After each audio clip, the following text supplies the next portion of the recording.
बिस्मिल्लाहिर्रहमानिर्रहीम। अस्सलाम वालेकुम। आप देख रहे हैं K92 न्यूज़ और मैं हूं आपकी मेज़बान तस्बीहा मजहर। शामिल करते हैं आज की अहम खबरें। जैकबाबाद से खबर शामिल करते हैं। JUI की जानिब से स्वीडन के बाद डेनमार्क में कुरान करीम की बेहुरमती के खिलाफ मुजाहरा। मार्च और नारे मगरिब ने शायरुल्लाह की बेहुरमती करके सुर्ख लकीर पार कर दी, जो कि मुसलमानों के लिए ऐलान जंग है। डॉक्टर AJ अंसारी जमात उलमा इस्लाम की जानिब से स्वीडन के बाद डेनमार्क में कुरान करीम की बेहुरमती के खिलाफ एक एहतजाजी मुजाहरा।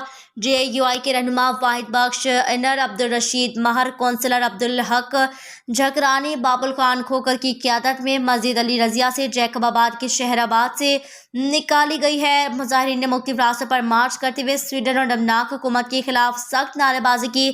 बाद में शहीद मखदूम बिलाल चौक पर धरना दिया। इधर JUI जिला जैकबाबाद के अमीर डॉक्टर AJ अंसारी का कहना है, कुरान करीम के स्वीडन के बाद डेनमार्क में बेहुरमती से मगरबी ममालिक ने रेड लाइन क्रॉस करके मुसलमानों से ऐलान जंग कर दी है, जिससे पूरी दुनिया में मगरिब के खिलाफ नफरत हो चुकी है, जिससे मगरिब की इंतहा पसंदी और दहशतगर्दी साबित होती है।